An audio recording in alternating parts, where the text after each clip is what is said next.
सब बंद कर दिया था. So and since it was a contagious disease, like a thing which spread by person to person so easily, so I took a conscious call. Let me see what we can do. So how I can regulate the customers inside, which who are coming inside in the retail shop.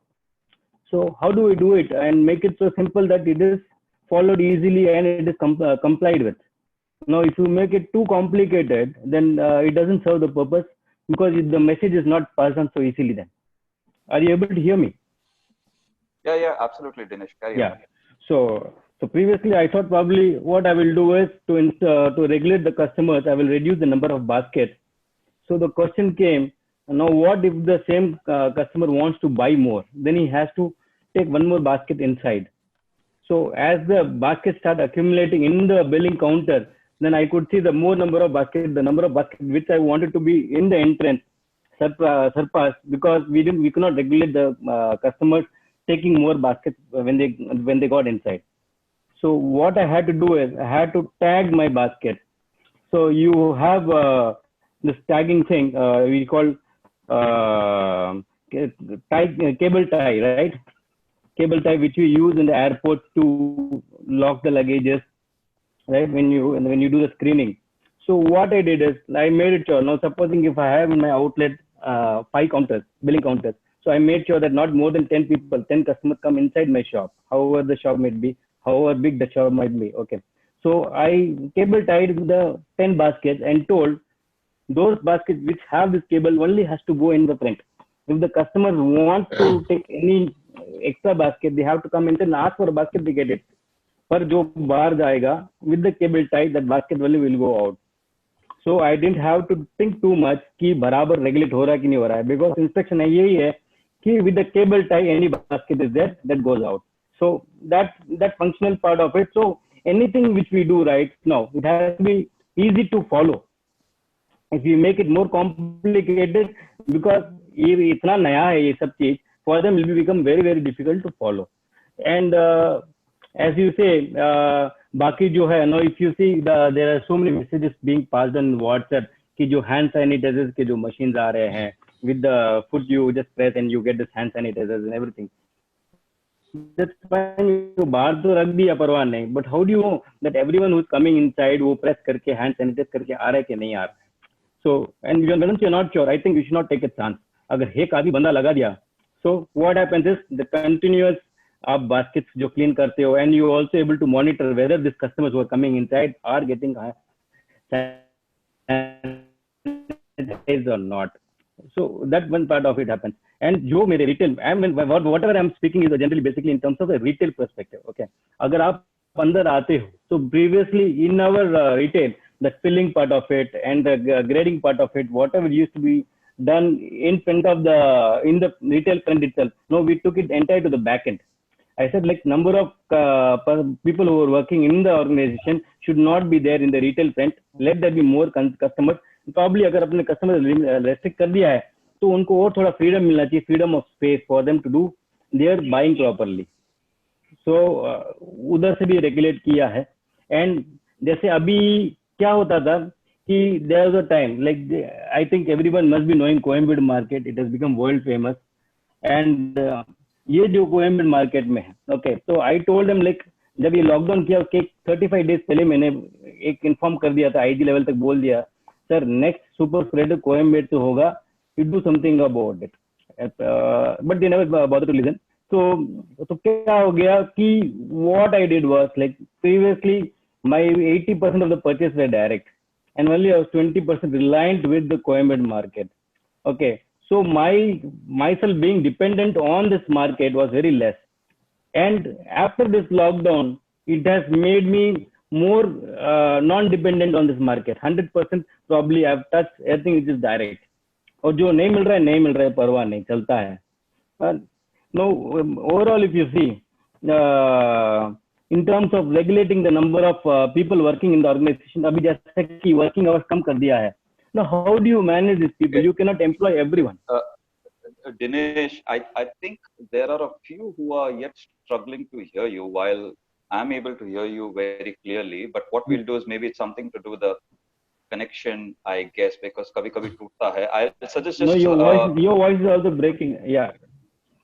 okay. So maybe I think we'll just give you another minute, Dinesh. Just summarize your takeaways and learnings, and we'll try to hand over the mic to Shri Gaurav Kumar ji. And let's see. Yeah, Hopefully, that'll his be perfect. That'll transmission be is perfect. better. That'll be perfect. Yeah. Yeah. See, now every business no has its own challenges in this particular circumstances, which is very new to all of us. Okay. So instead of being too ambitious, okay, let us take a measured call, seeing what the current circumstances is, and that is what I felt. And it's not easy to take decision before you have faced the situation. Now, as and when whatever you face, you have to go accordingly. Just like there are things when the government will say whatever it has to say. The secretariat called us and told they are going to shut down the market. So you make your purchases 10x of what you're doing now. Okay, I said, now what about the people who are there who are going to monitor all this thing? He said, no, you have to maintain with the same number of people. So don't go by anything else other than your own judgment, because nothing else is going to support you unless, if it is your own method and your own way of thinking, that is what is going to help you.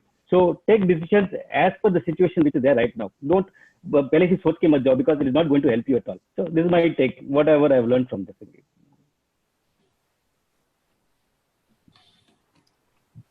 All right.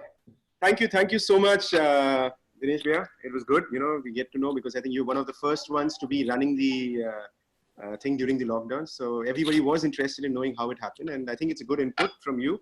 And like you said, everybody needs to understand what is good for their own business and their own situation, whether it's employees or customer. Thanks so much for giving your inputs. Appreciate it. Now, can I have Kaushik Karnani introduce the speaker to the gathering, please? Jai Shri Krishna and morning all. It's a pleasure to introduce Mr. Gaurav to the forum here today. Mr. K. Gaurav Kumar is a fellow member of ICSI with a bachelor's degree from DG Vaishnav College and completed his master's degree MBA Finance full-time from the Loyola Institute of Business Administration, Chennai.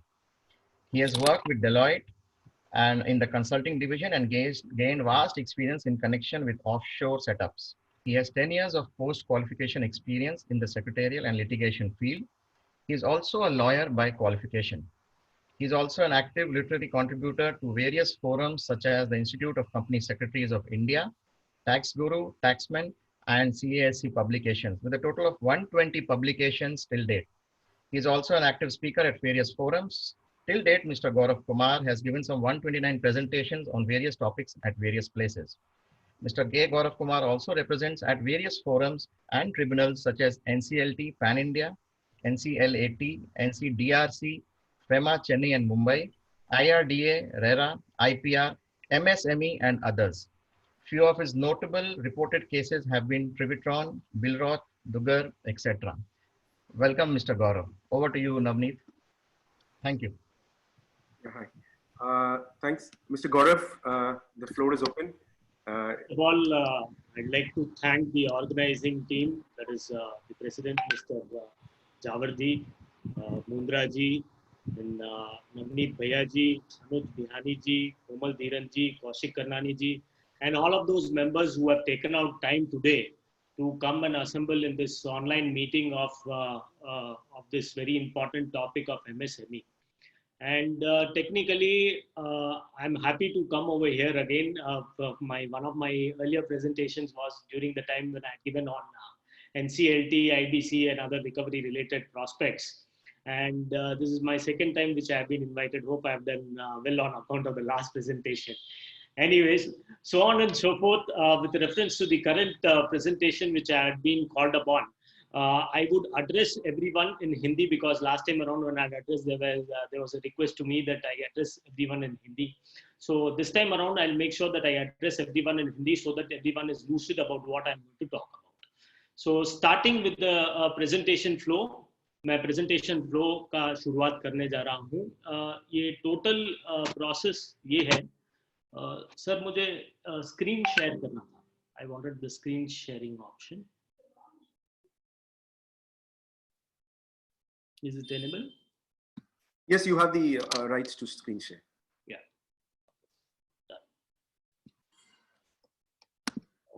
I'll go to the flow of the presentation. Technically, इसमें है क्या? That is what we are talking about with respect to 20 lakh crores has been announced, 20 lakh crore announce हो चुका है, और MSME और businessman के लिए इसमें क्या है।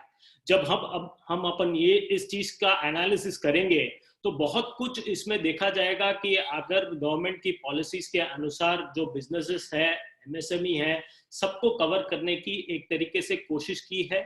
फ्री मील्स नहीं दिया गया है, ऑब्वियसली इसमें ये प्रोसेस में ये डाला गया है कि आप पैसे लेंगे तो आपको पैसे चुकाने पड़ेंगे, बट जब पैसे चुकाने पड़ेंगे उसमें प्रोसेस क्या होगा, किसको मिल सकता है पैसे, क्या होगा क्या नहीं होगा, वो सारी चीजें इसमें बताई गई है, जो कि प्रेजेंटेशन दिया गया था हमारे माननीय फाइनेंस मिनिस्टर के द्वारा। So now coming on with reference to ये डेफिनेशन का क्या बदलाव हुआ है, पहले क्या था और अब क्या होने वाला है। टेक्निकली अभी तक तो सिर्फ प्रेजेंटेशन ही था जो फाइनेंस मिनिस्ट्री के द्वारा दिया गया था। तो अभी जो है एट प्रेजेंट इफ अगर आप रजिस्टर करना चाहते हैं MSME में, तो अभी का जो प्रोसेस है वो है कि आपके पास अगर इन्वेस्टमेंट है प्लांट्स एंड मशीनरी में 25 लाख रुपए तक का इन्वेस्टमेंट है तो आप माइक्रो कहलाओगे। स्मॉल यू बी कंसिडर्ड अगर आपके पास 25 लाख से 5 करोड़ तक का इन्वेस्टमेंट हो प्लांट एंड मशीनरी में, तो मीडियम 5 से 10 करोड़। सो ये आकर मैन्युफैक्चरिंग एंटरप्राइजेस के लिए है। जबकि हम माइक्रो के लिए जब अपन देखें तो ये है कि माइक्रो में 10 लाख तक का एक लिमिट है। आप माइक्रो तब कहलाओगे जब सर्विसेज के तौर पर आप 10 लाख का लिमिट, अगर आप 10 लाख तक का आपका सर्विसेज है, और with reference to small 10 lakh से 2 करोड़ तक, मीडियम 2 करोड़ से 5 करोड़ तक। अब will go to the next slide.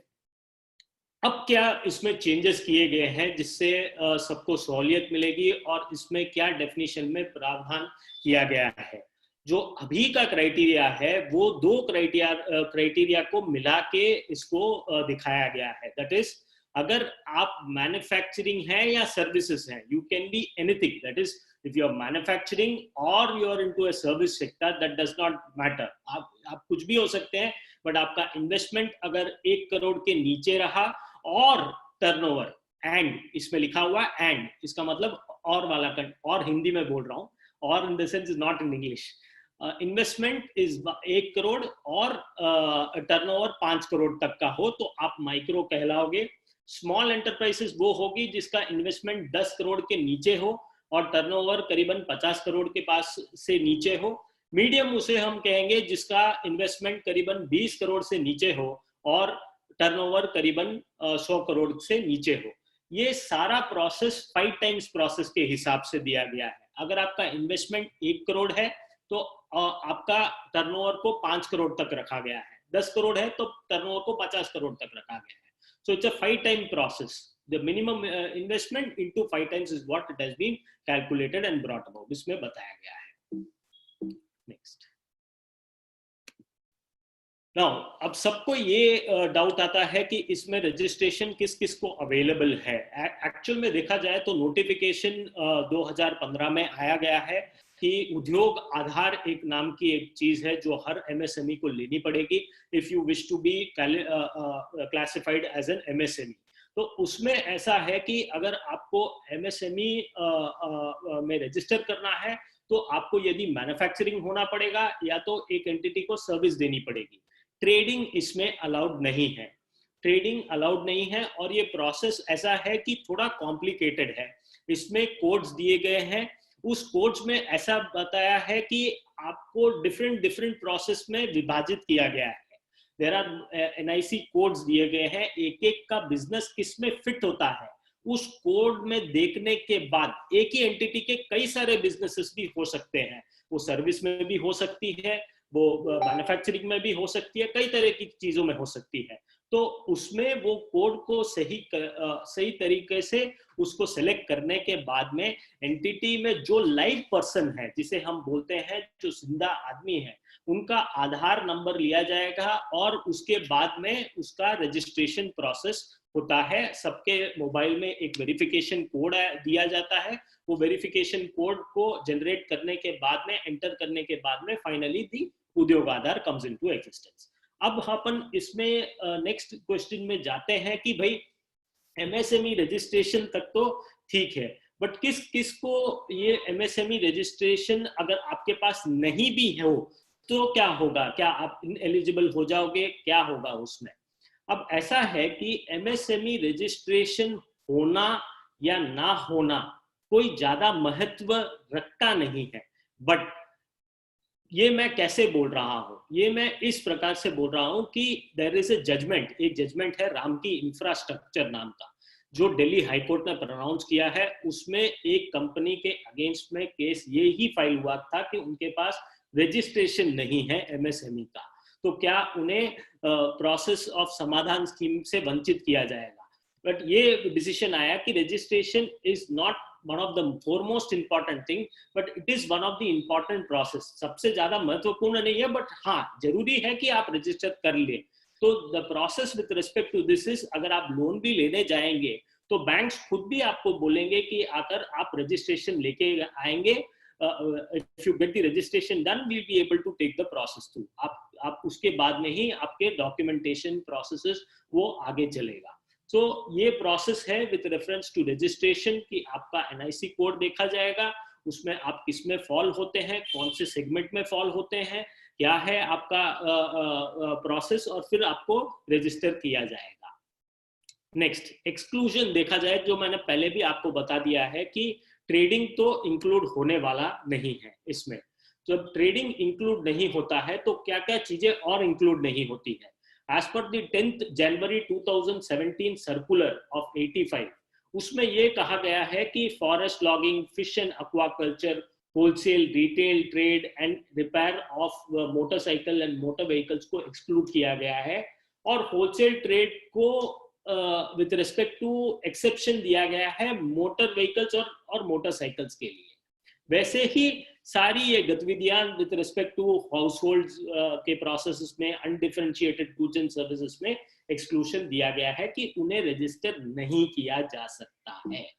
अब मैं आपको बेसिक समझा चुका हूं कि आप रजिस्टर कैसे कर सकते हैं, और डेफिनेशन के तौर पे आप कहाँ पे फॉल होते हैं। अब जो नया डेफिनेशन आने वाला है, अनाउंस किया गया है, स्कीम अभी तक पॉलिसी के तौर पर एक लॉ या नोटिफिकेशन गैसेट के तौर पर आई नहीं है। That has been only a presentation which has been given by the Honorable Finance Minister. Subsequent to that, अभी तक उसके बारे में आगे की गतिविधियां आई नहीं है।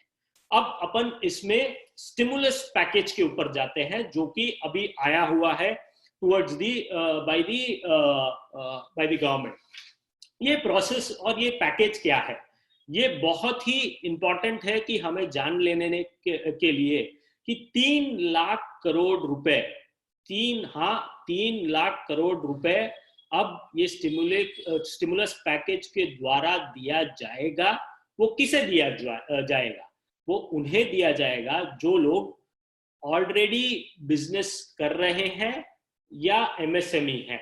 इसमें बिजनेसेस/एमएसएमई दिया गया है गवर्नमेंट के प्रेजेंटेशन में। तो उसमें क्या इंक्लूड हो जाता है, मैं लिबरल इंटरप्रिटेशन अभी के तौर पे ले रहा हूं कि बिजनेसेस बोलने का ये महत्व हो जाता है उनका कि इवन ट्रेडिंग को भी इंक्लूड कर लेना चाहिए।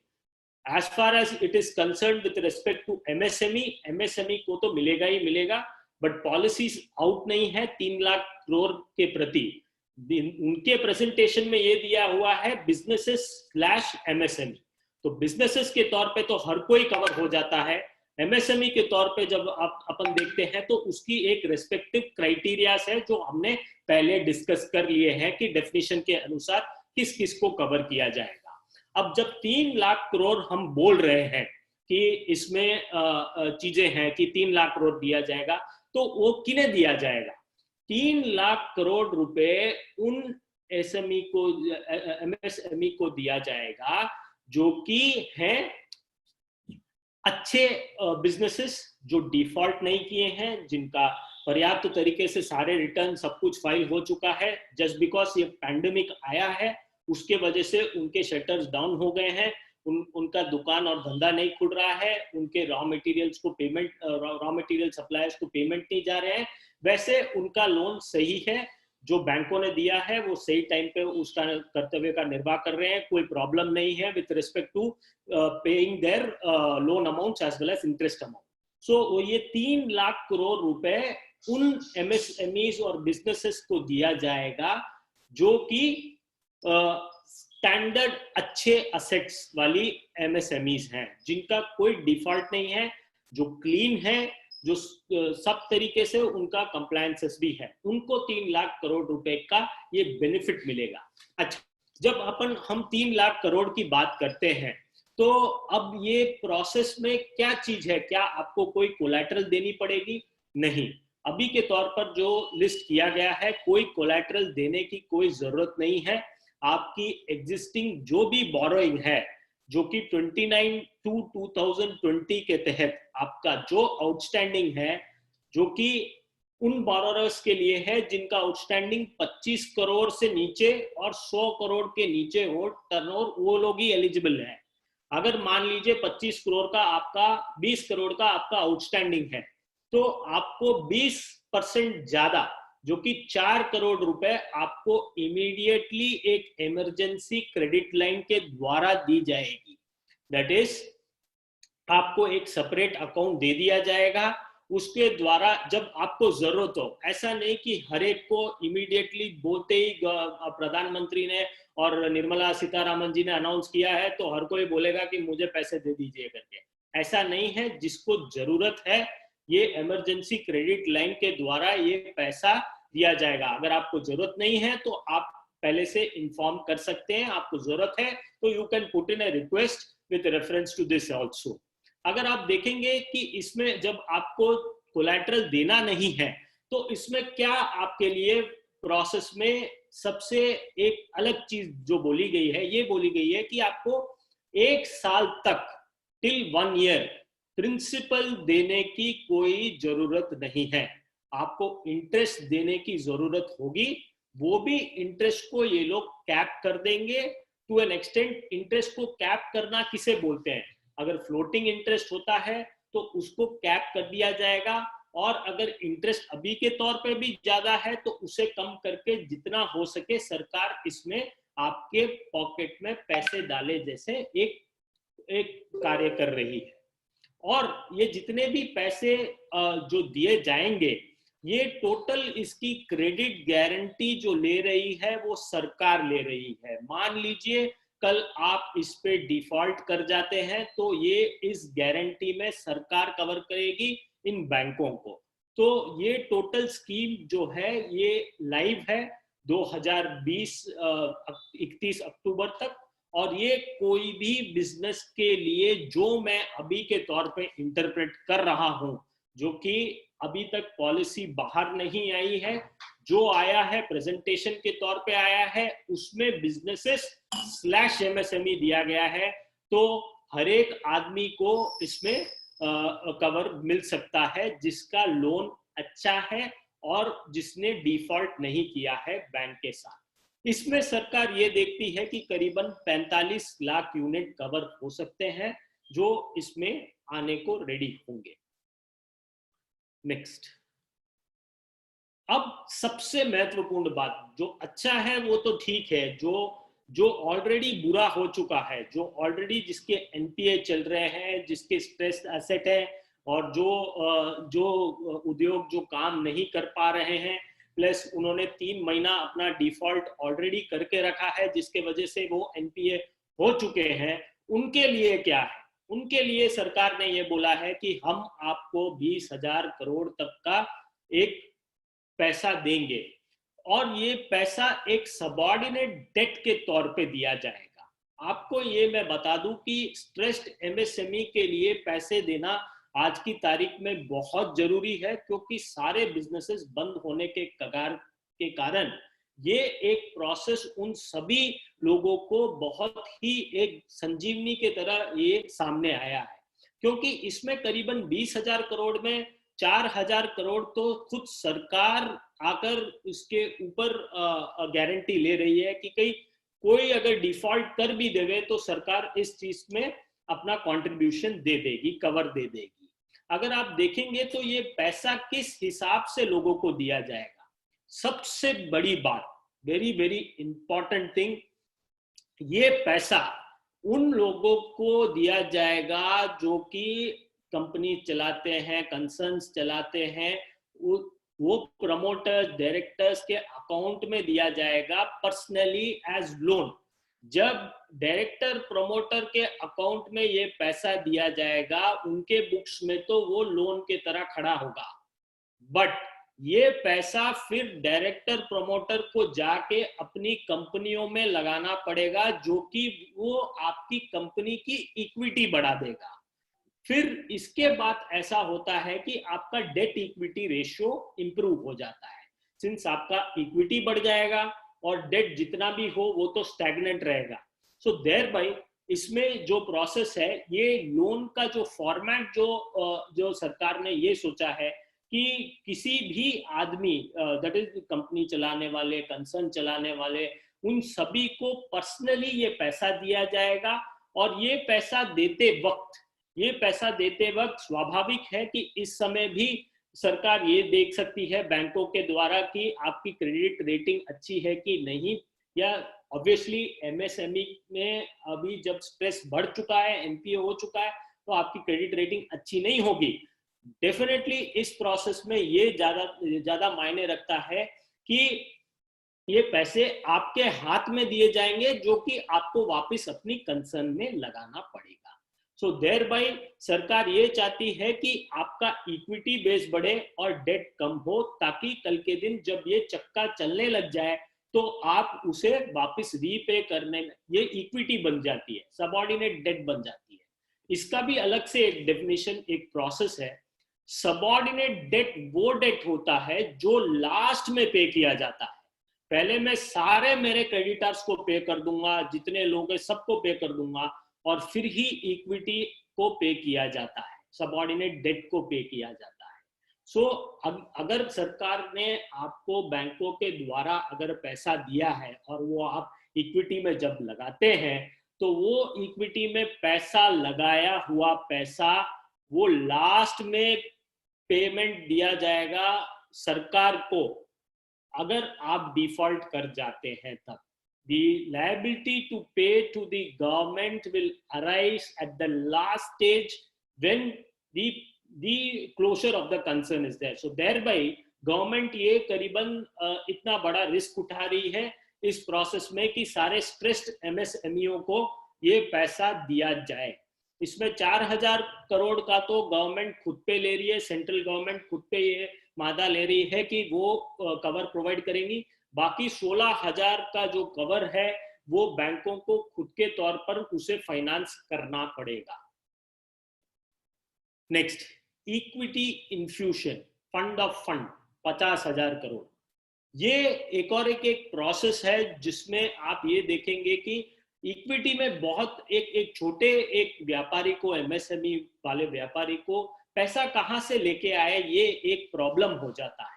ये इस प्रॉब्लम को दूर करने के लिए जो सरकार ने अभी ये कॉन्सेप्ट लाया है, जिसमें ये है कि फंड ऑफ फंड्स, 50,000 करोड़ का एक फंड है ये, जिसमें पहले सरकार एक 10,000 करोड़ अपने तौर पर लगाएगी, फिर ये 10,000 करोड़ बाकी 4, 5, 6, 10 जितने फंड्स हैं उनको आगे पैसे देगी, और वो फंड्स आगे जाके कोई डेट इंस्ट्रूमेंट के द्वारा या किसी और इंस्ट्रूमेंट के द्वारा और 40,000 करोड़ रेज करेंगे, और फिर उसके बाद में वो फंड्स जाके आपकी कंपनी में पैसे लगाएंगे।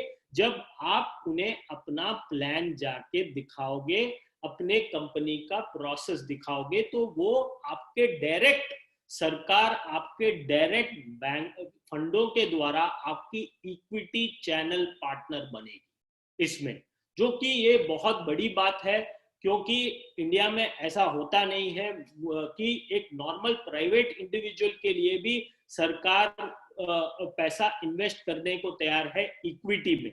सो जब ये इक्विटी में पैसा डालने का निर्णय क्यों लिया गया है, टुडे, आज की तारीख में सरकार खुद भी ये देखती है कि उनको भी जब एमएसएमई अच्छा करने लग जाए तो एक एग्जिट रूट क्रिएट होता है। और ये एग्जिट रूट कैसे क्रिएट होगा, जब आप एक कंपनियां को आप लिस्ट कराएंगे स्टॉक एक्सचेंज में। सरकार ने एक और एक मेजर लिया है इसमें, ये मेजर लिया है कि आपको जो आपके इक्विटी में सरकार पैसा लगा रही है, ये पैसा को जब उसको एग्जिट चाहिए होगा तो एक अगर आप चाहिए तो मेन बोर्ड में लिस्टिंग करा सकते हैं। और दूसरी बात ये है कि स्मॉल मीडियम एक्सचेंज का एक एसएमई प्लेटफॉर्म है, उसमें भी सरकार ने पूरा क्राइटेरिया को बदल दिया है। पहले 3 करोड़ तक की टेंजिबल असेट होनी चाहिए थी आपको लिस्टिंग कराने के लिए, मगर आज ऐसा है कि ये प्रोसेस में 1.5 करोड़ का अगर आपका टेंजिबल असेट हो तो ही आपको काफी है, आप लिस्ट करा सकते हैं अपनी कंपनी को अपने एक्सचेंज में, और आपको ज्यादा कुछ तकलीफ सहन करने की जरूरत नहीं है। सिर्फ 3 साल की आपकी बैलेंस शीट होगी। अगर आपके पास 3 साल की बैलेंस शीट और वर्किंग भी नहीं है, अगर आपको किसी बैंक ने फंड किया है तो भी आप इस लिस्टिंग के प्रोसेस में जा सकते हैं। और एक और महत्वपूर्ण बात कि आपके पास प्रोप्राइटरशिप हो, पार्टनरशिप हो, तो आप उसको पहले कन्वर्ट कर देंगे कंपनी में और फिर आप लिस्टिंग में जाएंगे। तो मतलब ये सिर्फ ऐसा नहीं है कि सिर्फ आकर ये प्रोसेस सिर्फ प्राइवेट लिमिटेड कंपनीज के लिए है, ये प्रोसेस उनके लिए भी है जो प्रोप्राइटरशिप है, पार्टनरशिप है, उनको कन्वर्ट करना पड़ेगा और फिर वो लिस्ट करा सकते हैं। तो प्रोसेस के हिसाब से इक्विटी इन्फ्यूशन 50,000 करोड़ सरकार के द्वारा भी अब किया गया है।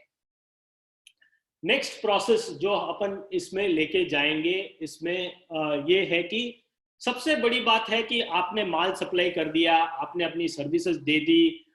मैं ये तो स्कीम के अनुसार नहीं कह रहा हूं, मैं एक जनरल अवेयरनेस के तौर पर अब मैं एक सारे ट्रेडर्स और बिजनेसमैन को ये बोलना चाहता हूं कि मैन्युफैक्चरर्स एंड सर्विस प्रोवाइड करने वालों को कि एक एमएसएमई समाधान एक तरह का एक फोरम है जहां पे आप एमएससी काउंसिल को अपना वहां पे आप केस फाइल कर सकते हैं। Section 15 to 23 of MSMED act उसे कवर करता है। उसमें सेक्शन 15 में क्या गया है कि 45 दिन में आपको पैसे दे देने चाहिए। कोई भी आदमी जो कि सामने आप एमएसएमई हैं, सामने वाला यदि एमएसएमई हो या ना हो, उसको आपको पैसे करीबन 45 दिन में दे देने चाहिए। अगर वो 45 दिन में पैसे नहीं देता है तो कंपाउंडेड इंटरेस्ट के तौर पर उसे पैसा दिया जाना चाहिए। तो इसमें ये कहा गया है कि सेक्शन 15 से लेके सेक्शन 23 तक ये कहा गया है कि आप केस फाइल कर सकते हैं उसके अगेंस्ट में, और ये काउंसिल बैठ के उसके अगेंस्ट में हम जैसे लोग जाके रिप्रेजेंट करेंगे आपका केस। और फिर क्या होगा कि ये प्रोसेस चालू होगा, आपके पास इनवॉइस हो, वगैरह चीजें हो, तो आप केस फाइल कर सकते हैं। और उसके बाद में जो अगर काउंसिल में कंसिलिएशन नहीं हो पाता है तो फिर वो आर्बिट्रेटर को रेफर किया जाता है ये matter.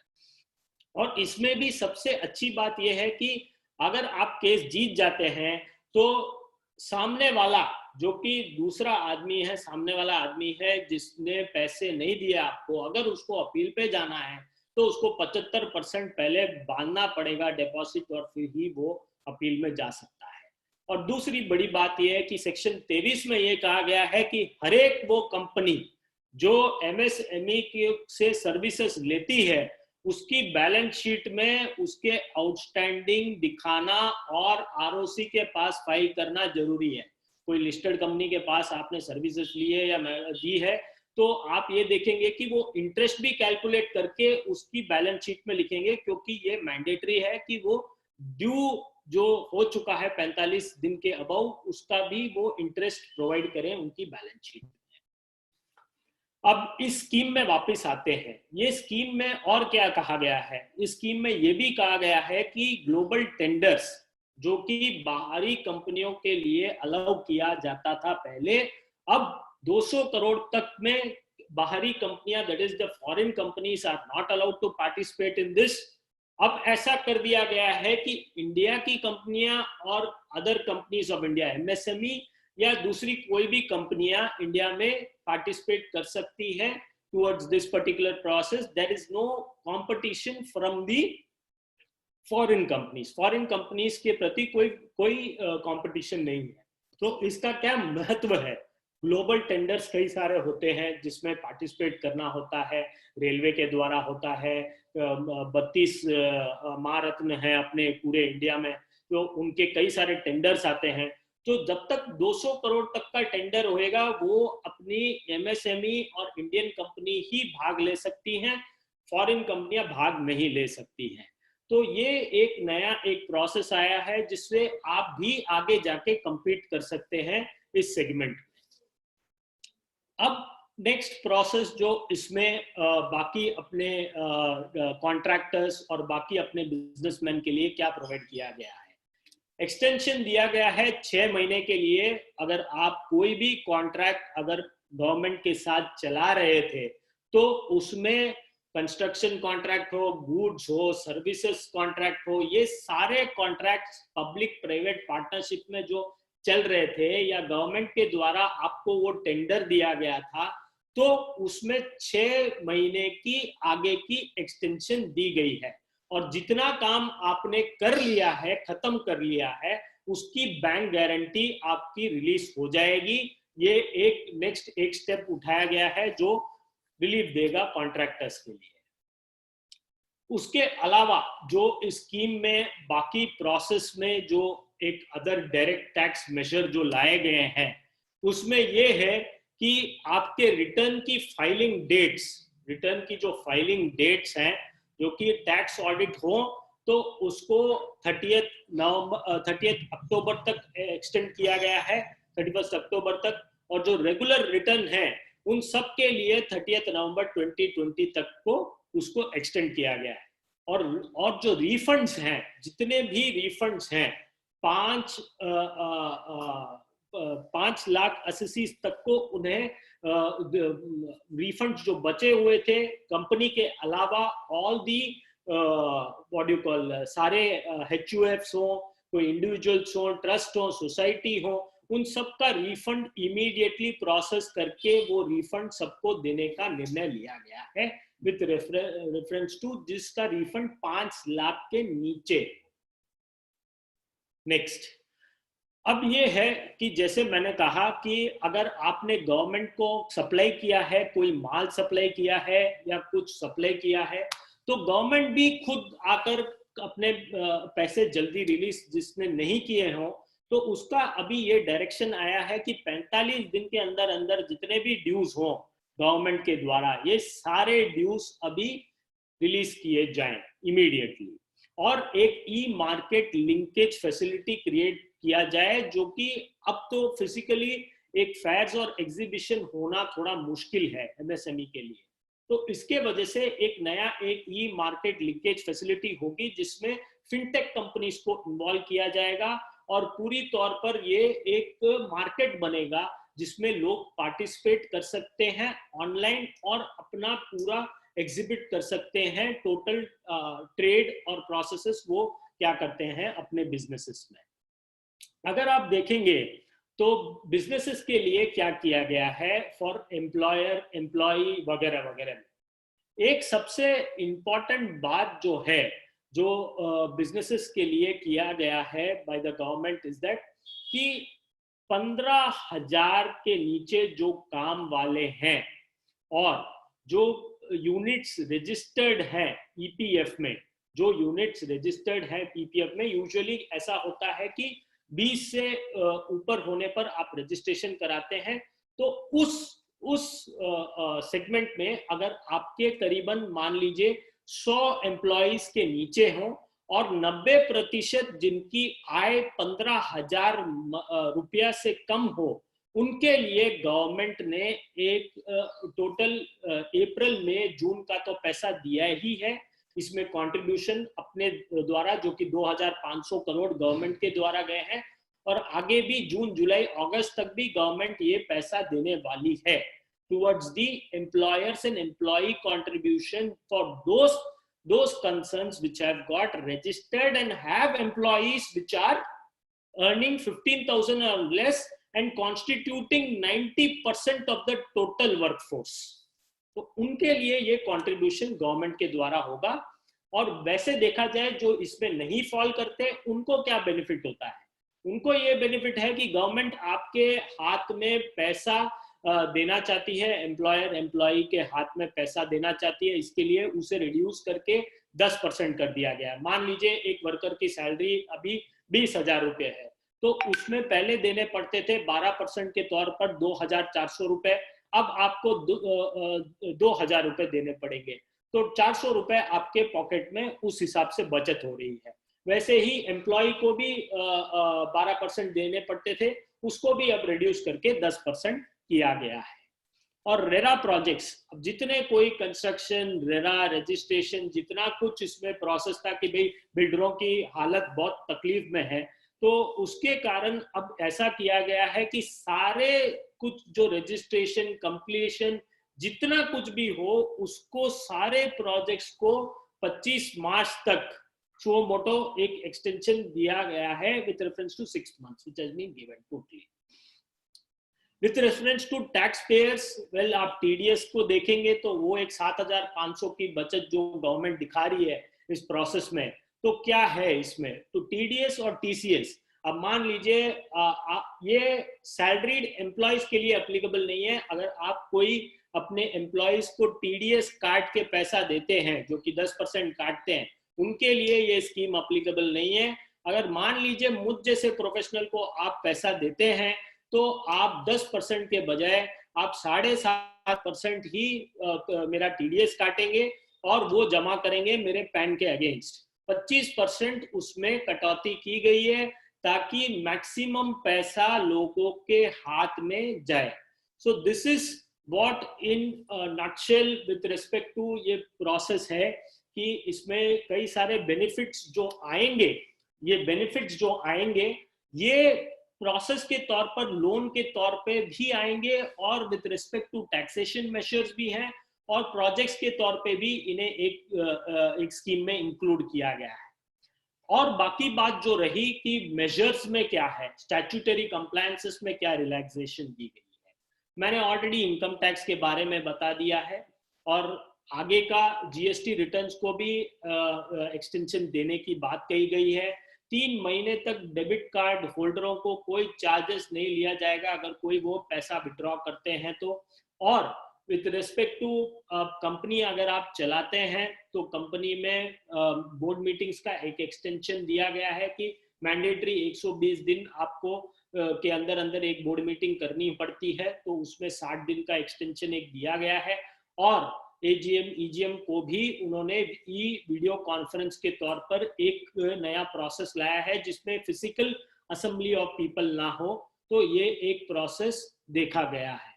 So in some and substance अगर अपन देखा जाए तो इस स्कीम में ज्यादातर जितने भी मेजर अभी दिए गए हैं वो मेजर्स ऐसे हैं कि आप आत्मनिर्भर हो जाए, खुद से ही आपका धंधा आप आगे चला पाए।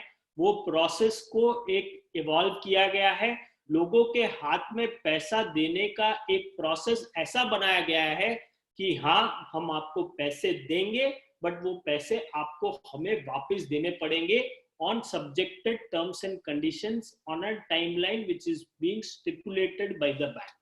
जैसे सबसे इंपॉर्टेंट और महत्वपूर्ण चीज तो ये है जो स्ट्रेस्ड एमएसएमई और एनपीएस के लिए है। कई सारे लोग इसी में आके अटकते हैं कि मेरा धंधा नहीं चल रहा है, तो ये बहुत बड़ा बून है उन लोगों के लिए जिनका धंधा नहीं चल रहा है। और गवर्नमेंट ने भी पहले वाले स्टैंडर्ड लोन में एक अच्छा अपना एक रिस्क एक्सपोजर कम करने के लिए सबको 20% ही देने का वो भी एक निर्णय लिया है, क्योंकि एक लोन अमाउंट अगर बहुत बड़ा हो जाएगा तो फिर बाद में वो रिकवरेबल नहीं होएगा।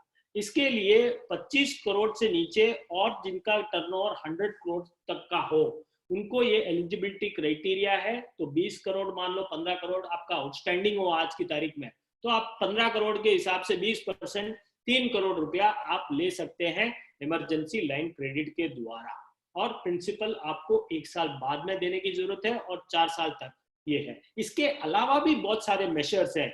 कई लोगों को आज की तारीख में गवर्नमेंट की स्कीम्स ही नहीं मालूम है। अगर आप देखेंगे कि प्रधानमंत्री के द्वारा कई सारी स्कीम ऑर्गेनाइज की गई है।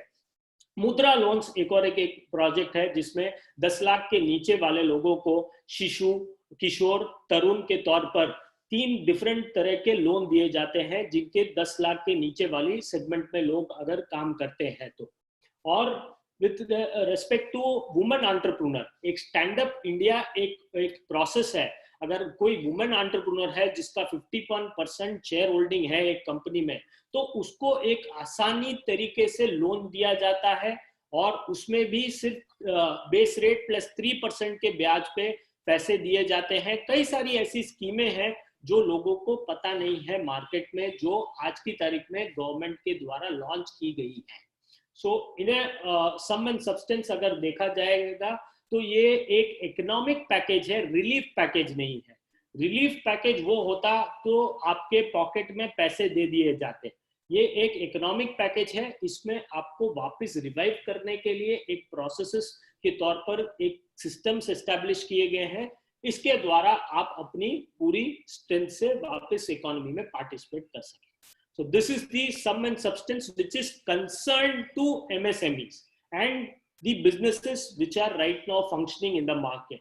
वैसे तो पॉलिसी करीबन 20 लाख करोड़ तक की अनाउंस की गई है, बट जो अपने लिए, जो बिजनेसमैन के लिए यूजफुल है, वो इसमें ही सिंक्रोनाइज होके कि आपको क्या पैसा मिल सकता है, क्या चीजें मिल सकती है। और आपको एक और 2-3 चीज बताऊं, तमिलनाडु गवर्नमेंट के द्वारा भी अगर आप देखा जाए तो कई सारी चीजें लाई गई है। आपको कैपिटल सब्सिडी मिलती है, तमिलनाडु गवर्नमेंट का भी एक एमएसएमई के लिए एक प्रोसेस है। कैपिटल सब्सिडी करीबन 15% तक मिलती है, 3.75 लाख मैक्सिमम होता है, बट वो भी मिलती है। फिर उसके अलावा आपको आपका अगर इलेक्ट्रिसिटी का बिल है, आप मैन्युफैक्चरर हैं, आप चलाते हैं, आपका कंसर्न हाई टेंशन लाइन अगर यूज करते हैं या लो टेंशन लाइन यूज करते हैं, तो उसके लिए आपको फिक्सेड कॉस्ट में आपको कटौती मिलती है। उसके अलावा आप देखेंगे कि 10, 12, 15 सेक्टर दिखाए गए हैं जो कि तमिलनाडु गवर्नमेंट के द्वारा लाया गया है कि इन सेक्टर में अगर आप काम करेंगे तो आपको बेनिफिट के तौर पर कुछ ना कुछ दिया जाएगा। और अम्मा स्किल ट्रेनिंग सेंटर भी लाया गया है। उस स्किल ट्रेनिंग सेंटर में अगर आप अपने ही एमएसएमईज में अगर आप काम करवाते हैं लोगों को और उन्हें जॉब ट्रेनिंग फैसिलिटी देते हैं और उनकी आय 5,000 के करीब हो, तो सरकार आपको 2,000 रुपए के तौर पर वापस देगी with reference to the skill training processes, जो जितने महीने, 6 महीने, 12 महीने जो आप ट्रेनिंग करवाते हैं। तो ये जो है ये तमिलनाडु की स्कीम के गवर्नमेंट के द्वारा लाया गया है। So on sum and substance ये है कि ये इकोनॉमिक पैकेज है, इसको यूज करने के लिए एमएसएमई यूज कर सकते हैं। I leave the floor now open for the questions. Thank you so much, Gaurav ji. Am I? Yeah. Okay. Now, what we'll do is we'll like to take some questions, and so that I think a lot of our members उनके पास काफी questions है. I'll start with one question. आपने बताया था ये 20, you get 20% of your loan extension मिल सकता है. What will be the rate of interest? What will be the cap? The rate of interest in this case? Ideally, इसके बारे में government अभी तक कोई पॉलिसी लाई नहीं है। Ultimately, it should be something in the range of 8% तक होना चाहिए, यही मेरा एक अनुमान है। बिकॉज सब कुछ ही स्ट्रेस्ड है, उसको फ्लोटिंग पे नहीं रख रहे हैं, उसको कैप लगा के रख रहे हैं।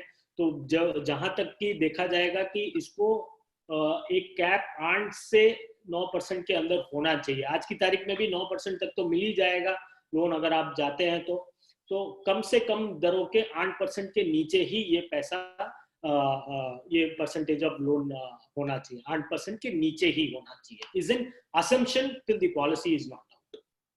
All right. There's a question from Adish Daga. I'm unmuting him. Anybody who has a question, please raise your hand. I will unmute you so that you can have it. Please keep your questions in brief so that we can take maximum questions. Yeah. Adish. Yeah. Am I audible? Yes, you are. Yes. Yeah. Good morning, Mr. Gaurav. I just have 2 questions. One is pertaining to the definition part. We are talking about MSME definition is broadly into 2 categories, manufacturing and services. So my question is related to the services. Now, one is in a service industry, normally the investment in plant and machinery is never too high. Now, I just want to know is this definition of services an inclusive definition or an exhaustive definition? Like there are a lot of services, like a small organization providing an HR service or a housekeeping service, or a lot of consultancy or advisory services being provided.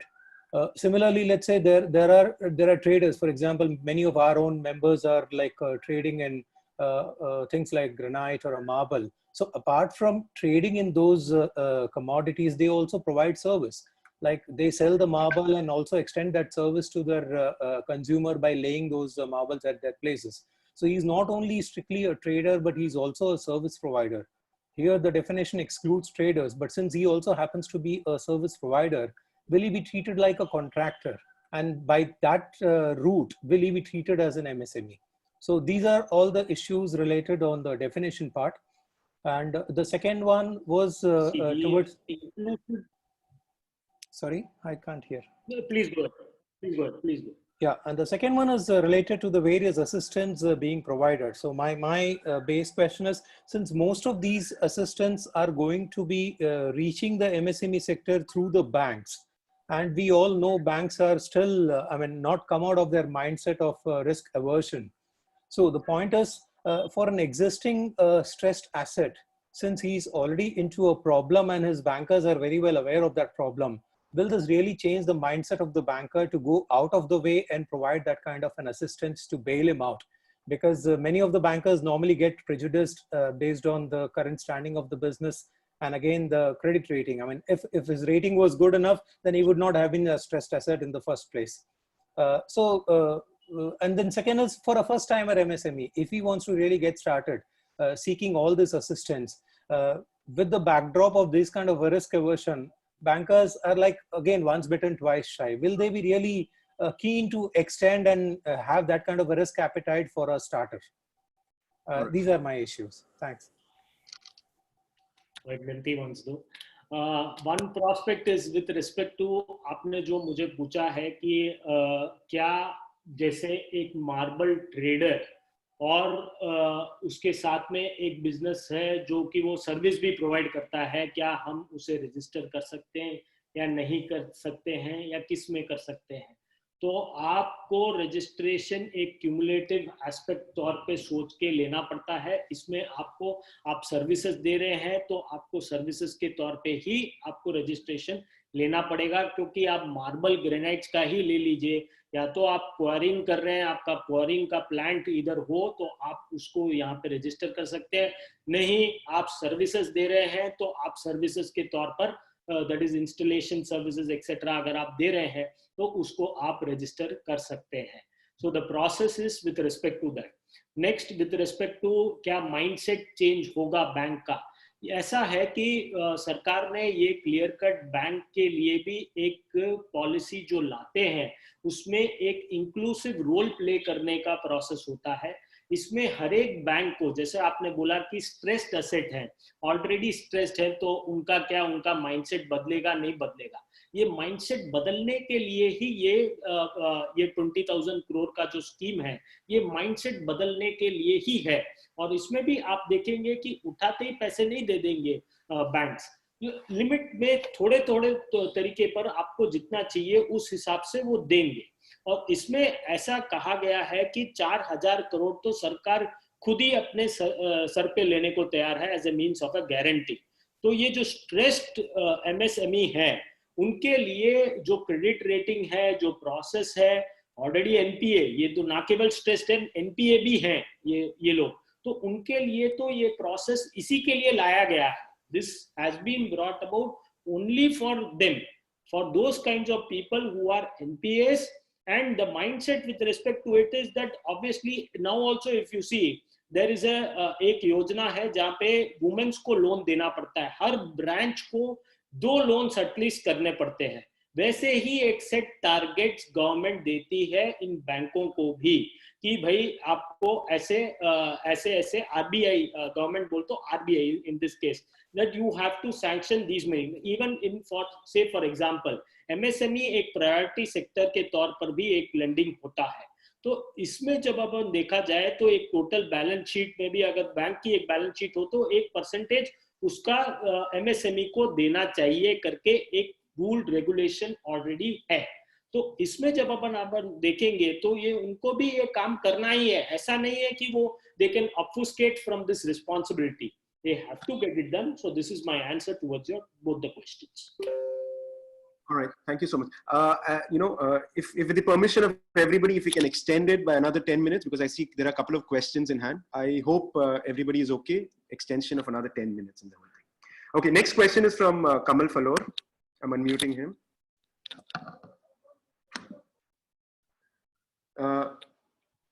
Yeah, Kamal. Sorry. Okay.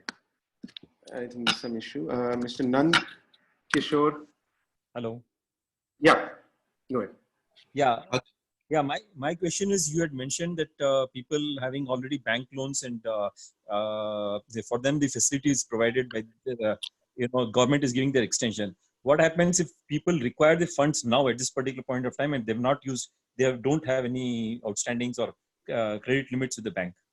आप ऐसा देखेंगे कि आपका ये जो 3 लाख करोड़ में अगर आपने ऑलरेडी बैंक के कस्टमर हैं, एग्जिस्टिंग बैंक के कस्टमर हैं, तो आप भी जा सकते हैं पूछने के लिए फॉर द सेट पर्पसेस कि आपको ये पैसे चाहिए, और उसके तहत आपको you also get covered in this, because the process इसमें ये कहा गया है कि बोरोवर्स अप टू 25 करोड़ बोला गया है। अगर आपने लिए हैं, नहीं लिए हैं, जीरो भी लिए होंगे, तो अगर आप अभी भी जाएंगे तो आपको पैसे मिलने के आसार है, depending on what grounds they give you in terms of the policies that they have in the bank. Actual में किसी का ऑलरेडी कोलैटरल दिया गया है तो उस कोलैटरल पे 20% और बैंक आज की तारीख में देने को रेडी रहेगी। बैंक हो, एनबीएफसी हो, तो वो 20% आगे देने को रेडी रहेगी। बोलने का मतलब ये है कि earlier banks used to rent somewhere around about 60-70% of the total asset का जो भी आप गिरवी रखते हैं, तो उसका उतना ही पैसा बैंक आकर 60% 70% उस हिसाब से वो पैसा देती थी। तो अब ये 20% और आपका पैसा आपको दिया जाएगा towards doing your business, as simple as it is. Thank you. The next question is from Jagdish Sarda. Yes, Gaurav ji नमस्कार। नमस्कार सर। नमस्कार सर, पहले बहुत बहुत धन्यवाद, आपने संडे वैल्यूबल टाइम दिया और हमें ज्ञान दिया। Thank you. मेरा एक छोटा सा क्वेश्चन है, जो स्मॉल के लिए आप बोल रहे हो 1 करोड़ इन्वेस्टमेंट, ये प्रमोटर का इन्वेस्टमेंट है कि उसका बैंक बोरोइंग भी है कि उसका फ्रेंड्स बोरोइंग भी है, सब मिला के 1 करोड़ है कि इंडिविजुअल उसकी कैपिटल 1 करोड़ है? इन्वेस्टमेंट के तौर पर जब अपन बात कर रहे हैं, ये प्लांट एंड मशीनरी पे है। आपकी जो प्लांट एंड मशीनरी है उसी को देखा जाता है, बाकी किसी चीज को नहीं देखा जाता है। आपने प्लांट और मशीनरी में कितना रुपया लगाया है उसको देख के ही ये क्लासिफिकेशन है। ये रुपया पूरा खुद का ही पूरा मिला के? हाँ, ये खुद का इन्वेस्टमेंट पूरा मिलाकर जुलाकर सब कुछ नहीं है। Plant and machinery is the only consideration with they will see for investment of 1 crore. और इसमें ये भी ऐसा भी स्थिति आ सकता है कि 1 करोड़ का इन्वेस्टमेंट है, टर्नओवर 40 करोड़ है, फिर आप माइक्रो में आएंगे या स्मॉल में आएंगे, ऐसा भी विषय हो सकता है कि 1 करोड़ आपका इन्वेस्टमेंट है प्लांट मशीनरी में, पर टर्नओवर 40 करोड़ का है। जो सीतारामन जी ने जो कहा है, निर्मला जी ने, कि भाई आपका जो इन्वेस्टमेंट है उसको हम देखेंगे, उसके बेसिस पर हम आपको माइक्रो में, जब ऐसी स्थिति उत्पन्न होगी तो हम उसे माइक्रो में या जो लोअर कैटेगरी है उसमें उसे we'll give a registration. Thank you sir, thank you very much. Thank you. The next question from Mr. Nand Kishore. Yeah, नमस्कार सर। मेरा क्वेश्चन है कि ये 20% टॉपअप जो है ओनली पीएसयू बैंक को है क्या प्राइवेट बैंक जैसे आईसीआईसीआई बैंक, एचडीएफसी बैंक, उनको भी अलाउड है? ये एनबीएफसी इस तक को कवर किया गया है। अगर आप देखेंगे बैंक्स तो सारे बैंक्स तो कवर होने चाहिए इसमें, जो कि एमएसएमई तो सिर्फ ये एक बैंक्स के लिए ही नहीं है, मतलब that not for public sector only but for all the entities which are there, सारे बैंकों के लिए एनबीएफसी भी कवर किया गया है इसमें। तो ये सारे बैंकों के लिए जिस जहाँ कहीं से भी आपने पैसे लेके रखे हैं वहां से आप 20% टॉपअप ले। तो इनको बैंकों को सर्कुलर आया क्या? क्योंकि जैसे ही हमने बैंकों को पूछा तो बोले कि अभी जैसे एसबीआई, बैंक ऑफ इंडिया, उन्होंने बोला कि पैसा आपको चाहिए तो ले लो 10% 20%, लेकिन आईसीआईसीआई बैंक वगैरह बोलते हैं कि हमारे पास ऐसा कोई गाइडलाइन नहीं है। टेक्निकली आज की तारीख में गवर्नमेंट ने पॉलिसी रिलीज नहीं की गई है, अभी तक जो है सिर्फ ये प्रेजेंटेशन जो दिया गया था निर्मला सीतारामन जी द्वारा, जो ये प्रेजेंटेशन ही है जो जिससे अपन कयास लगा रहे हैं कि ये सारी चीजें हैं।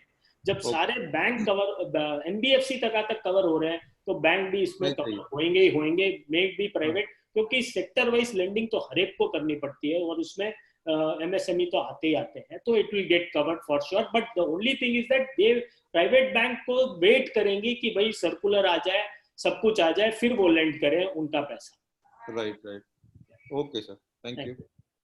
Thank you. Next is from Nirmal Dhiran. Good morning, Gaurav ji. How are you? Good morning, everybody. Nice to see you again on this M-Circle platform. I have two questions. One is, under the CGT SME scheme, the limit was 2 crores earlier. Is there an increase in limit now? In terms of value? CGT SME, sir? Yeah. हाँ, वो cover किया गया है ना इसमें, CGT SME का increase in value cover किया गया है, और उसमें भी ये प्रोसेस जो अपन बात कर रहे हैं, ये CGT SME का जो प्रोसेस है, इफ यू सी, वो भी इस प्रोसेस में कवर होता है। अभी लिमिट कितना है इसमें? बढ़ाई हुई लिमिट आकर अभी तक बोली नहीं गई है through the government channel, policy के द्वारा नहीं आया है, लेकिन उसके बढ़ाने की बात जरूर आई है through the presentation of Nirmala Sitharaman. Okay, second question is, if you already have an existing loan, आपको CGT SME में लोन नहीं मिलता है? Is it like that? आपको, आपका कंसर्न क्या है? आपका कंसर्न मैन्युफैक्चरिंग है, सर्विसेज है, या कैसा टाइप का कंसर्न है आपका? मैन्युफैक्चरिंग। मैन्युफैक्चरिंग है, तो आपने आपकी लिमिट्स एग्जॉस्ट कर दी है, या किस हिसाब का आपने, I mean this is more of a personal question, I would rather, I will put it this way, because see, there are people who are already having loans with collateral. ठीक है। CGT SME doesn't require any collateral. Yes. Okay, so if there is a chance where people can shift from their collateral loan to a collateral free loan, it is well and good for everybody. So I have spoken to a few banks earlier where they tell that if you have an existing loan where you have given a collateral, you are not allowed to take a collateral free loan from CGT SME. Is it something like this? See, सबका एक process होता है banking में, debt equity ratio देखना, आपकी कितनी पूंजी लगाई हुई है और क्या दिया हुआ है, क्या नहीं दिया हुआ है करके। आपने जब आपको CGT SME में जब ये पैसा दिया जाता है, तो एक गारंटी के तौर पर ये एक पैसा दिया जाता है आपको विदाउट एनी कोलैटरल। जैसे आपने कहा कि आपने एक बैंक को कोलैटरल दे चुके हैं, तो the relying on your businesses to be, first charge कहाँ क्रिएट होगा? आपके कोई एसेट होगी, कुछ भी होगी, तो वो पैसा रिकवर नहीं कर पाएंगे। So as per the banks policy, it is, अगर आपने कहीं से पैसा लेके रखा है और ऑलरेडी आपने कोलैटरल दे के रखा है, तो CGT SME में कोई भी कंसर्न को फंडिंग लेना will be a difficult task without that is without the collateral. Okay, thank you. Thank you. Thanks so much. Next question from Kamal Bangar. Good afternoon, Gaurav ji and all M-Circle friends. मेरा question है eligibility के बारे में. Suppose plant, I'm audible? You're audible. You're audible. Suppose plant and machinery का जो आपने investment बताया, some of our people, like any of company is taking the plant and machinery on lease, so it is not a direct investment. So in that case, what happens? It has to be your investment with reference to the process investment. 1 crore के नीचे आपका हो, आपकी पूंजी लगाई गई हो, तो आप उसमें आ सकते हैं. Otherwise the lease or any form of capital invested which is not your own money, then it will be difficult to classify you. No, I mean to say, suppose अभी जैसे threshold limit is up to, say, what is the limit for the 1 crore है micro के लिए, 10 करोड़ है small suppose के 20 crore is there for the medium, ठीक है, and somebody has invested say 30 crores, but 20 crore own है और 10 करोड़ उसने लीज पे मशीन ले रखी है, तो in that case what happens? जो आपकी ओन मशीनरी है, total investment of your own, वो प्रोसेस में देखा जाएगा कि 20 करोड़ आपका खुद का है, जो लीज में ली गई है वो तो आप you will be paying lease rentals towards the same. So the owned asset criterion will be taken into consideration for the said purposes of doing this classification. And so I just, in fact, I want to know that we can avoid by taking lease machine, we can get into the eligibility or not. I just want to understand that. It is better that way, sir. It is better that way. And how about suppose export is not included in the turnover for eligibility? Is it included? Turnover means turnover which is there in total, sir. That's it. No, like turnover is going beyond 100 crore, suppose, which I think further they are going to revise to 250 crore. Because last 3 days back, Gadkari ji told that he is going to So in that case, he told also that maybe export will be not included in that. So like अगर 250 करोड़ का आपका turnover है, उसके ऊपर अगर 100 करोड़ आप export भी कर रहे हो, तो still you will be taken as 250 crore only. Sir, सबसे पहली बात ये है कि आज की तारीख में जो ये MSME का जो डेफिनेशन का मॉडिफिकेशन जो हम बोल रहे हैं, वो मॉडिफिकेशन आने के लिए गवर्नमेंट नोटिफिकेशन इशू करना है कि भाई ये जो मैं स्लाइड दिखा रहा हूँ, ये माइक्रो, स्मॉल, मीडियम आपको दिख रहा है सर? हाँ जी। हाँ, जो ये इसमें जो टर्नओवर्स लिखे गए हैं उसका डेफिनेशन नहीं आया है। जब ये डेफिनेशन आएगा तब अपने को पता चलेगा turnover includes all the turnover given in the top line of the balance sheet or excludes specifically XYZ. तो वो ऐसा जब वो डेफिनेशन देंगे तब अपने को पता चलेगा। जो करंट प्रोसेस में जो है, जो आज की तारीख में जो है, वो ये है, जो आने वाली डेट में टर्नओवर जो अभी बोला गया है, हम ये अस्यूम करते हैं कि turnover means normal parlance turnover है, 5 crore, 50 crore, 200 crore normal parlance, because that differentiation has not been made in anywhere during the course of the presentation by the honorable finance minister. अभी के तौर पर जब तक इनकी टोटल पॉलिसीज और स्कीम बाहर नहीं आती है और definition amendment section of section 7 does not get notified, we will be constrained to give a comment whether export forms a part or will not form a part. But for the normal parlance, a turnover will only mean generally a turnover whatever has been stated. So you mean to say by investing through the leasing, we can avoid this yes, investment limit? Yes. Okay. All right. Thank you so much. We have 2 questions more. Next is from Anuj Bihani. One second. Yes. Hi Gaurav, good to see you, healthy. And that was a very humble introduction of Gaurav. He's helped companies across India recover in a few hundred crores of rupees, right, Gaurav? Thank you. Yeah, good to hear you. A quick question for you. You said that there's also a provision there could be some loans given to individuals and directors who can bring it in as equity in the company. So can you explain a little more on what would be the basis of evaluating how much and how does that work? See, what has been stated is this 20,000 crores, जो 20,000 करोड़ के बारे में बताया गया है, ये है कि ये टोटल आपके खाते में, प्रमोटर के खाते में पैसा आएगा।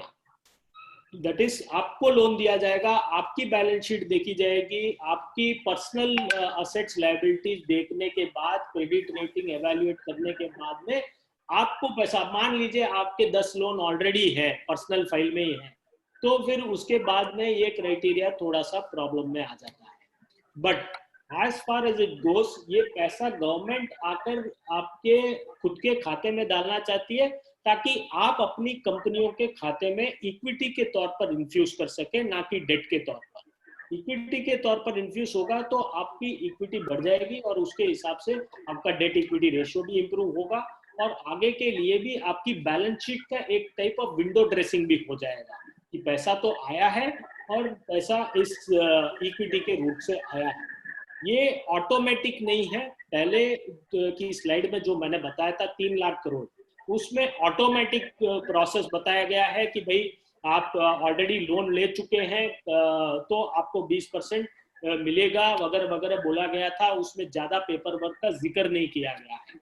बट इसमें जो है, जो 20,000 करोड़ रुपए जो आने के हैं, जो प्रमोटर के खाते में डाले जाएंगे, इसमें जो पेपर वर्क होगा और जो प्रोसेस होगा वो गवर्नमेंट अभी तक बताना बाकी है, जिसके वजह से इसको एक सबऑर्डिनेट डेट के तौर पे भी बोला गया है। ये बहुत ही इंपॉर्टेंट है। अगर आपकी कंपनी डूब गई, मान लीजिए कंपनी डूब गई, तो ये पैसे भी रिकवरेबल नहीं हो जाते हैं गवर्नमेंट को भी। Government is also becoming a part of your losses if when it participate by means of an equity, that is giving money to you in your personal balance sheet and then you infusing it through equity. जब ये equity के तौर पे जाता है और मान लीजिए आपके डेट्स बढ़ जाते हैं और कंपनी बंद करने का कोई कारण से कंपनी बंद होती है, तो ये जो पैसा जो बैंकों के द्वारा आपको दिया गया है आपकी कंपनी में, ये लास्ट पेएबल होगा। First payable will be the secured creditors etcetera etcetera, उन सबको पहले पैसा दिए जाएगा। ये पैसा सबसे लास्ट माना जाएगा। अगर पैसे नहीं बचे कंपनी में तो ये राइट ऑफ करना पड़ेगा गवर्नमेंट को। But ये जो 20% जो दे रहे हैं MSMEs को, that is direct to the companies and not through the promoters, right? Not through the directors. That is directors. not through the promoters. That is direct to the companies. Okay, thank you. Thank you. All right. We have the last question from Jitu Seth. Very good morning, मैं शोलापुर से बोल रहा हूँ। मेरा एक ही question है, ये 20,000 करोड़ ये तो सब बाउंसर लग रहा है मुझे। I am a small trader, distribution line में हूँ मैं, मुझे इसमें कुछ बेनिफिट है या नहीं है? मुझे तो कोई लग रहा नहीं है। गौरव जी आप इसमें से बताइए क्या है। दो चीज है सर। गवर्नमेंट ताकत ट्रेडर्स के लिए ये प्रोसेस में अगर आप देखें तो ट्रेडिंग के लिए फर्स्ट चैनल जो मैं 3 लाख करोड़ की बात कर रहा हूँ, उसमें आप बिजनेसेस / MSME दिया गया है, तो उसमें आप भले ही कवर हो सकते हैं क्योंकि वहां पे बिजनेसेस कहा गया है, MSME केवल शब्द यूज नहीं किया गया है।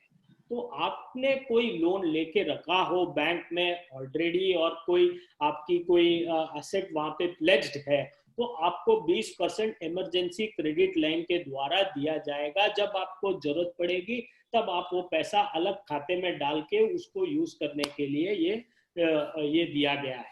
ट्रेडर्स परसे के लिए ये टोटल स्कीम में अगर देखा जाए तो ये 3 लाख करोड़ में बी कवरेबल को ही मैं बोल सकता हूं अभी के लिए, क्योंकि ये प्रेजेंटेशन मात्र के द्वारा हम इसमें असम्पशन लगा रहे हैं। फाइनल पॉलिसीज जब आएगी, स्कीम आएगी नोटिफिकेशन के द्वारा, तब अपने को पता चल जाएगा कि भाई सारे बिजनेसेस को ये कवर कर पाएंगे या नहीं कर पाएंगे, which is inclusive of trading.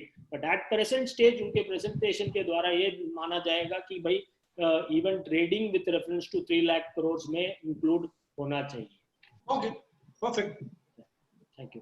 Gaurav ji, sorry, can we just take one last question if you're okay with? Okay. Amol Chitlan here, Vice President. Yeah. Gaurav ji good morning. मेरा एक छोटा सा मुझे एक क्लैरिफिकेशन चाहिए कि आपने जो ये बताया था गवर्नमेंट अब जो ये टेंडर्स है अप टू 200 करोड़, अब इसमें ग्लोबल कंपनीज पार्टिसिपेट नहीं कर सकती है, MSME पार्टिसिपेट कर सकती है MSME। और साथ ही में MSME को जो नया क्राइटेरिया दिया है रिस्ट्रिक्शन में वो टर्नओवर का 150 करोड़, तो साहब 200 करोड़ का टेंडर और 150 करोड़ का टर्नओवर वो कैसे पार्टिसिपेट करेगी? वो तो बाहर हो जाएगी। देखिए सर, अब प्रोसेस ये है कि इफ यू एक्सक्लूड आप MSME के डेफिनेशन में पहले आ रहे हैं नहीं आ रहे हैं, फर्स्ट एक प्रोसेस रहेगा। और दूसरी बात ये है कि जो 200 करोड़ का टेंडर है उसमें केवल MSME ही पार्टिसिपेट करेगी, ऐसा नहीं कहा है गवर्नमेंट। इवन अदर कंपनीज भी पार्टिसिपेट कर सकती हैं। अगर आप देखेंगे मेरा स्लाइड जो मैंने डाल के रखा है। Correct sir. हाँ, बट MSME कैसे पार्टिसिपेट करेगी 200 करोड़ वाले में, क्योंकि वो तो टर्नओवर लिमिट क्रॉस कर जाएगा 150 करोड़ से। तो आप MSME के अंडर नहीं आएंगे ना सर। इफ आप डेफिनेशन के तौर पे ही मार खा रहे हैं अगर आप नहीं आएंगे उसमें तो आप अदर कंपनी के तौर पे आप पार्टिसिपेट कर पाएंगे ना। और ये जो एमएसएमई की डेफिनेशन है सर, अगर मैं जाऊं तो 150 करोड़ आपका टर्नओवर है। मैंने आपको 3 क्राइटेरिया बताए हैं कि भाई 20 करोड़ आपका इन्वेस्टमेंट हो तो 100 करोड़ तक का आपका टर्नओवर साथ में तो आपको एमएसएमई के तौर पर गिना जाएगा, मीडियम एंटरप्राइज आप बन जाएंगे। ठीक है, जब आप ये क्राइटेरिया का ही उल्लंघन करेंगे, that is with respect to 150 crore हो जाएंगे, तो how will you be called as an MSME at the first place? You will become another company which is greater in terms of the MSME, that is normal bigger companies जिसे बोलते हैं, other companies में आप follow कर जाते हैं, but आप भी उस टर्नओवर वो टेंडर में पार्टिसिपेट कर पाएंगे, क्योंकि बाहर की कंपनियां, इवन आदित्य बिरला, टाटा, कोई भी पार्टिसिपेट कर सकता है, बिकॉज उनके बोलने के अनुसार तो ऐसा है कि सारी कंपनियां और एमएसएमईज भी दोनों को इंक्लूड किया गया है इस 200 करोड़ तक के टेंडर्स में। और सर ये एमएसएमई की डेफिनेशन, इसका नोटिफिकेशन अभी आया है कि नहीं आया? नहीं आया, क्योंकि उन्होंने अपनी स्पीच में, एज मेरे पास उसकी क्लिप भी है, शी सेड कि टर्नओवर एंड और। हाँ करेक्ट, ये दैट इज एब्सोल्युटली राइट जो आप बोल रहे हैं। सबसे पहला बात ये था कि उन्होंने और बोल दिया था अपने प्रेजेंटेशन में, बट ऐसा नहीं है, ये प्रेजेंटेशन एंड वाला प्रेजेंटेशन है और वाला प्रेजेंटेशन है। Right, thank you so much, Gaurav ji. Thank you really very much for having accepted so many questions, and really appreciate your patience. It was a very exhaustive session. In fact, I know many of our members, in fact, last 2-3 दिन में they have registered themselves into MSME. I know personally 2-3 members. Anyway, thank you once again. Now I'll request our secretary, Keshav Mundra, to kindly present the vote of thanks. Good afternoon. Thank you all for joining in. Thank you, first of all, Dinesh Bhai, for sharing your perspective. Thank you, Gaurav ji. You are no stranger to M-Circle. Thank you, sir. A lot of us members are already using your services. Thank you. It was a wonderful knowledge sharing session, and you helped us decode a lot of what was there in the stimulus package. Thank you, sir. This was the need of the hour, and you did a fabulous job. Thank you, Gaurav ji. I'm sure many would connect with you again should they require more clarifications. Thank you all for joining. Thanks. Thank you all. On the screen, you have Mr. Gaurav's contact details. You can just take a screenshot of the same, or in the meantime, I can even ask Mr. Gaurav if you can share it, and I can circulate it across to everybody. Right? Thanks. Thank you. Thank you all.